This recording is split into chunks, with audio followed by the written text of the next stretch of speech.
Olá, nessa nossa conversa de hoje falaremos sobre um período da história do Brasil conhecido como a República Populista. Dentro da República Populista, trabalharemos nessa conversa com o período que vai de 1945 até 1961, ou seja, do momento do governo do presidente Dutra até o governo de Juscelino Kubitschek. Para a gente conseguir pensar um pouquinho, então, sobre a República Populista nessa conversa, precisamos inseri-la na história do Brasil. Em que lugar ela se encaixa? Então, a República Populista surge após a Era Vargas, e depois da República Populista teremos os anos da ditadura militar. Se a nossa conversa vai entre 1945 até 1961, a República Populista vai um pouquinho mais, até 1964. E esses últimos anos ficam para uma outra conversa sobre os governos dos presidentes Jânio Quadros e João Goulart. Então, antes da República Populista, teremos o governo de Getúlio Vargas, e os últimos anos do governo de Getúlio Vargas será o momento do Estado Novo, ou seja, da ditadura varguista. E após a República Populista, temos a ditadura militar. Então é um momento que aparece com a volta dos partidos políticos na República Populista, a volta de uma maior participação democrática que não havia antes e que não haverá depois deste período. Para nós conversarmos um pouquinho, para começarmos essa conversa, tem aqui uma rápida caracterização do período, trazida pelo professor José Enio Casalec. Olha só, pode-se dizer que o período entre 1945 e 1964, conhecido como República Liberal, República Populista ou Quarta República, inicia-se com a ampla mobilização de forças democráticas e liberais contra a ordem autoritária do Estado Novo, e encerra-se com o golpe militar que procurou impedir a crescente mobilização popular que pretendia ampliar os limites de uma democracia ainda restrita. Então, esse período entre 1945 e 1964 será conhecido como República Liberal, República Populista ou a Quarta República. Antes, a ordem autoritária de Vargas, com o Estado Novo, e depois o golpe militar, que trará a ditadura militar entre 64 até 1985. Portanto, está entre duas ditaduras, um momento democrático no Brasil, que é caracterizado pela volta das forças políticas. E, nesse momento, os principais partidos que vão compor a história política do Brasil serão o Partido Social Democrático, PSD, a União Democrática Nacional, a UDN, o Partido Trabalhista Brasileiro, PTB, e o PCB, o Partido Comunista do Brasil. O PCB ficará pouco tempo na legalidade, logo será transformado num partido legal, e já voltamos a falar sobre ele. Em 1945, então, temos o final do governo de Getúlio Vargas e a convocação de eleições. O general Eurico Gaspar Dutra será eleito para a presidência do Brasil, e Getúlio Vargas, que acabava de deixar a presidência, será eleito senador. Vargas terá já uma aproximação com as massas, a ideia de ser uma espécie de pai dos pobres, um clamor popular muito grande. Com o fim do governo de Getúlio Vargas, acaba o Estado Novo, que tinha um governo muito particular, autoritário, e uma Constituição própria de 1937. Agora, com a volta das forças democráticas, com os partidos políticos voltando ao cenário, teremos então uma Assembleia Constituinte em 1946, entre fevereiro e setembro, para que a gente tenha uma nova maneira de organizar política e sociedade dentro do país. E aí, pela essa Assembleia Constituinte, a Constituição que surge terá as seguintes características: os três poderes autônomos, executivo, legislativo e judiciário, o mandato de 5 anos para o presidente da República, o voto secreto e universal aos maiores de 18 anos, vale lembrar que Getúlio Vargas já havia inserido as mulheres para participar das eleições através de um código eleitoral, porém, nunca convocou eleições presidenciais. E garantia de liberdades como a liberdade de expressão, a liberdade de crença e a liberdade de associação de classe.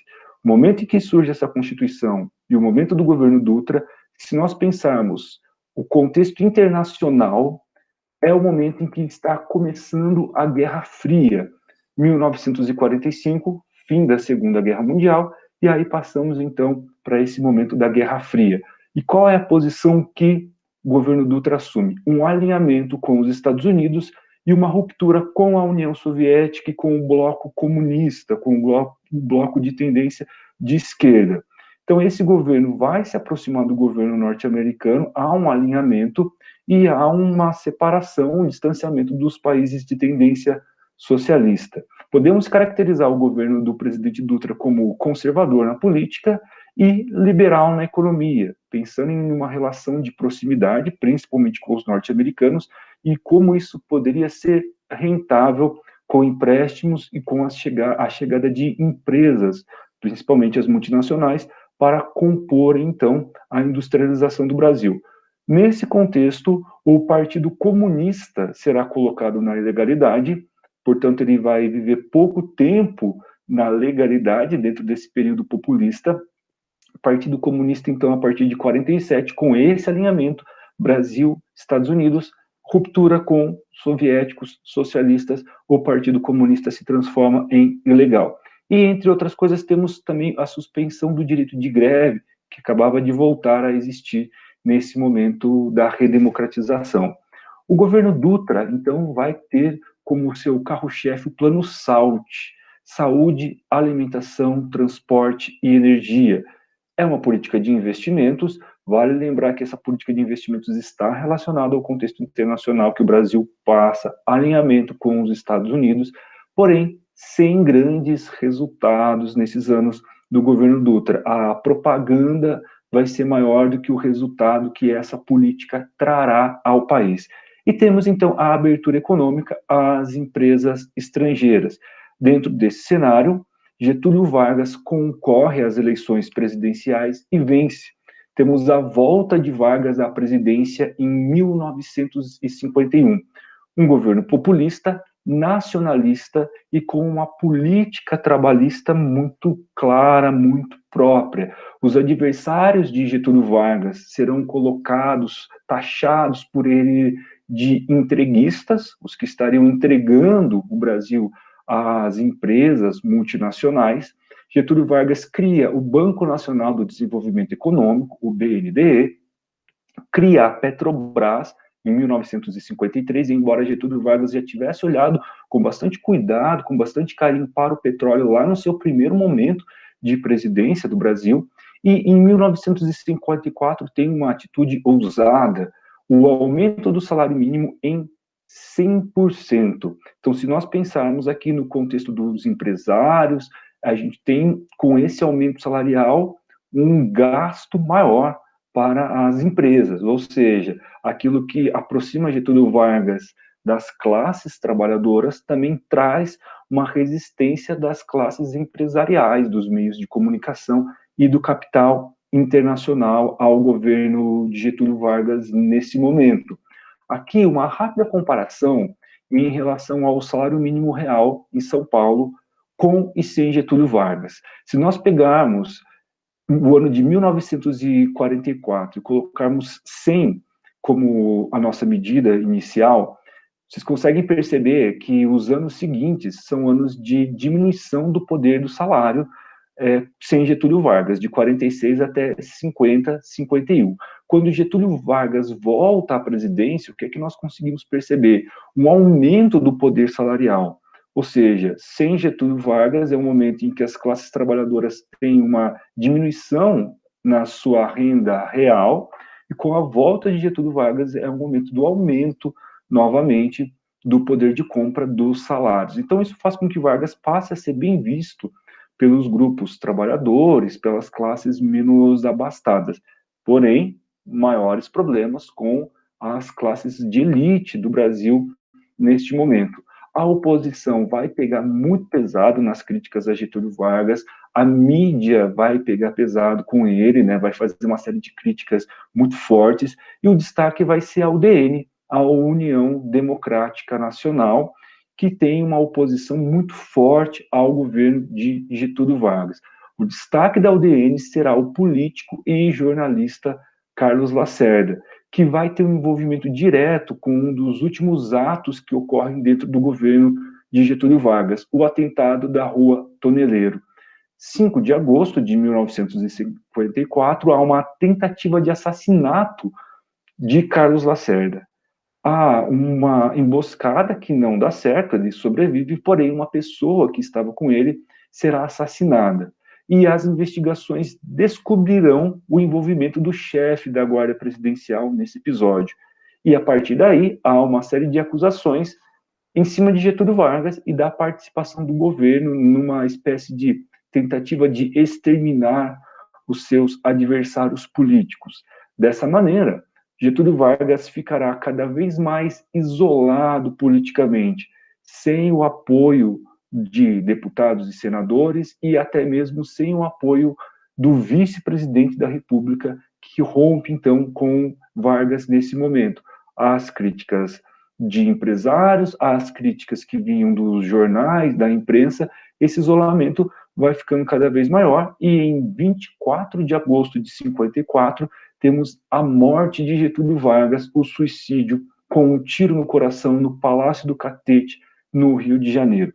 Ali teremos, então, o término do governo de Getúlio Vargas, há uma comoção nacional muito grande naquele momento, né, e o presidente morre, ele não aguenta essa pressão, e aí ele se suicida, e então temos um momento em que há uma comoção nacional muito grande com a morte do presidente. Assume momentaneamente o vice-presidente da República, Café Filho. E nesse curto tempo de governo de Café Filho, teremos eleições presidenciais com a vitória do mineiro Juscelino Kubitschek. Café Filho não termina o seu governo por motivo de doença, ele acaba se afastando, e aí teremos, a partir de 1956, o governo de JK, o governo de Juscelino Kubitschek. JK terá um governo caracterizado por um populismo aliado ao liberalismo. JK terá um governo considerado desenvolvimentista. Na sua propaganda política, ele vai então usar o slogan 50 anos em 5. 50 anos de desenvolvimento, de crescimento, de evolução do Brasil em 5 anos de governo. Ou seja, tem aqui um plano ousado de desenvolvimento do país. E para conseguir cumprir isso, ele cria então o Plano Nacional de Desenvolvimento, mais conhecido como o Plano de Metas, pensando em obras de infraestrutura e o estímulo à industrialização. Esse estímulo à industrialização continuará incentivando a entrada de multinacionais no Brasil. Para caracterizarmos, então, o que acontece dentro desse momento de JK como presidente, temos aqui uma rápida análise feita numa obra chamada História do Brasil, pelo professor Boris Fausto. A expressão nacional desenvolvimentismo, em vez de nacionalismo, sintetiza, pois, uma política econômica que tratava de combinar o Estado, a empresa privada nacional e o capital estrangeiro para promover o desenvolvimento com ênfase na industrialização. Sob esse aspecto, o governo JK prenunciou os rumos de uma política econômica realizada em outro contexto pelo governo dos militares após 1964. Então, como é que nós podemos caracterizar o governo de Juscelino Kubitschek? Nacional desenvolvimentismo, aliando Estado, empresas privadas nacionais e o capital estrangeiro. Assim, temos a marca do desenvolvimento trazido pelo governo de Juscelino Kubitschek. Estado nacional, as empresas privadas e a presença do capital estrangeiro. Nesse contexto, então, teremos a realização de grandes obras, de grandes construções, destaque para as usinas hidrelétricas que crescem nesse momento no Brasil, construção das rodovias, a indústria automobilística se solidifica e a ampliação de algo que já vinha do governo de Getúlio Vargas, a extração do petróleo. Um dos grandes acontecimentos do governo de Juscelino Kubitschek será a construção e a inauguração de Brasília, uma nova capital para o Brasil, em 1960, marcando uma espécie de modernização. Tiramos a capital do litoral, tiramos a capital do sudeste, colocamos ela no centro-oeste, numa espécie de coração do Brasil. Nessa construção de Brasília, dois nomes ganharão destaques: os arquitetos Lúcio Costa e Oscar Niemeyer. E aí passamos a ter um novo lugar, uma nova capital, e isso simbolizaria, dentro daquele contexto, uma espécie de novos rumos, de nova forma de se pensar e de se fazer a política no Brasil. Claro que isso foi pelos adversários e posteriormente muito criticado, essa postura de uma nova capital que levaria a um novo momento político passado pelo Brasil a partir de então. O governo de JK, então, marca uma espécie de modernização com empresas privadas, as empresas multinacionais se estabelecendo cada vez com maior força no Brasil, o êxodo rural, há um aumento no Brasil da população urbana nesse momento, temos o aumento da dívida externa, isso será uma crítica muito forte ao governo de Juscelino Kubitschek, um aumento da inflação e os salários baixos, ou seja, se nós voltarmos àquela comparação com o governo de Getúlio Vargas e que os trabalhadores têm um aumento do seu poder de compra, aqui é um momento em que a gente não tem tanto poder como se compararmos ao governo de Getúlio Vargas. Então temos um ganho de um lado, mas também uma série de situações que pioram a condição dos trabalhadores dentro do governo de Juscelino Kubitschek.